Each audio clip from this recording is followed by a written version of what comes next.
Chapter 4. Normally, none of the Herdmans ever looked at the blackboard or knew what was on it, especially if it was homework, which they never did. So it was possible, this was Charlie's idea, that they wouldn't know about Halloween being at school and nowhere else. They'll go out just the way they always do, looking for kids they can shove around and candy they can steal, and there won't be any. No kids, no candy. They won't know what happened. They'll go crazy. This made a great picture of all the herdmans running up and down the empty streets, getting more and more frustrated, bumping into each other, maybe even running into trees or parked cars. But you knew it would never happen. Besides, the herdmans didn't have to read the blackboard to know all about the Woodrow Wilson Halloween.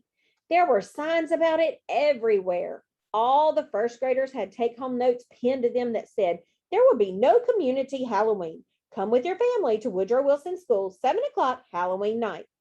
And almost every day, Alice showed up with a new extra credit report about owls or bats or bonfires, till Miss Hazelwood took pity on herself, my mother said, and shut Alice down.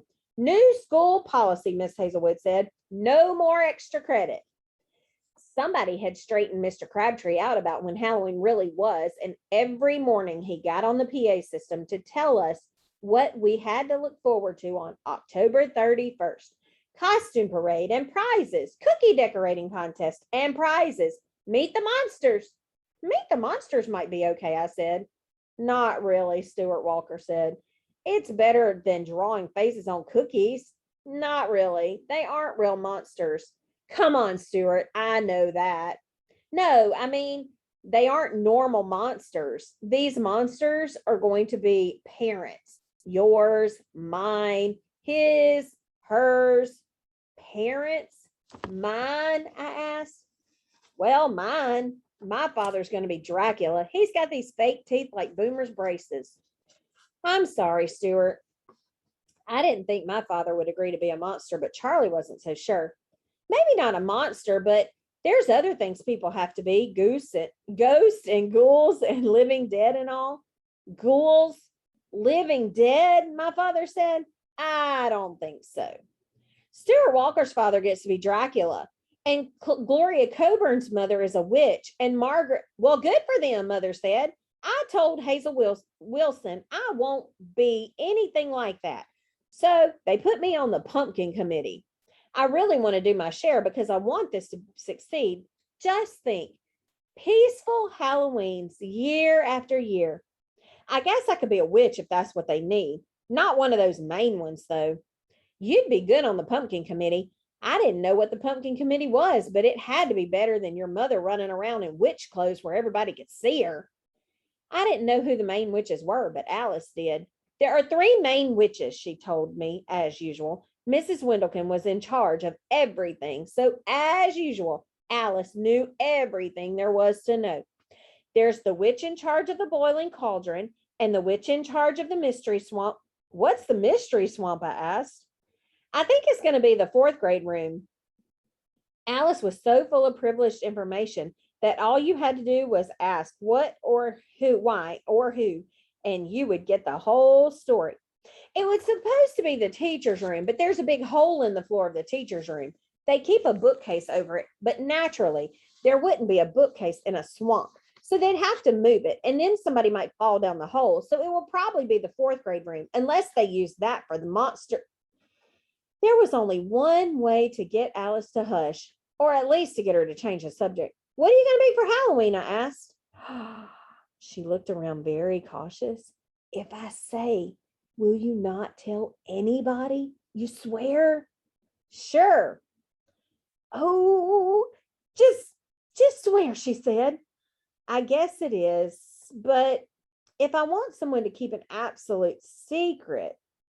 In this case, though, it didn't matter because nobody was all that crazy to hear about Alice's Halloween costume. I'm going to be a Christmas tree. I'm going to be a lighted Christmas tree. And if anyone else is a lighted Christmas tree, I'll know you told. I didn't expect to hear about any Christmas tree costumes, lighted or not. But I didn't hear that much about any costumes. Usually that's all you hear about for the whole month of October. What are you going to be for Halloween?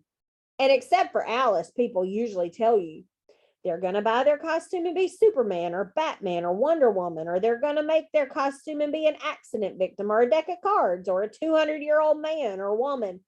But this year, none of that. What are you going to be for Halloween? I asked Boomer Malone. One year, Boomer built himself a dinosaur costume out of sandpaper. So he had a lot to live up to. I don't know, he said. I was going to wear my grandmother's old fur coat and be King Kong, but I don't want to do that after all. I mean, with Halloween here at school, maybe I'll just be a happy hobo. The happy hobo was on a sign at the hardware store. Happy hobo uses McAllister's machine oil, the sign says. And there's a picture of a smiling man in droopy jeans.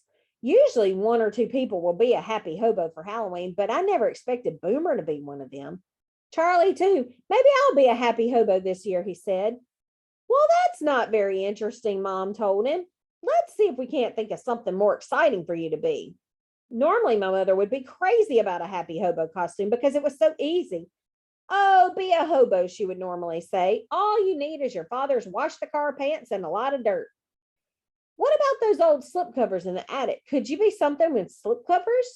What does she mean? Charlie asked. Does she want me to be like a sofa or something? Mostly, I think Mother just wanted us to be more excited about the Woodrow Wilson Halloween because nobody was. I knew so far of 11 happy hobos, not counting Boomer and Charlie, so that tells you something.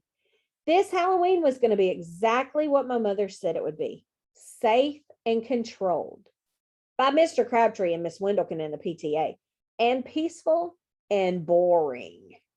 The only scary thing was going to be Mr. Walker's Dracula teeth.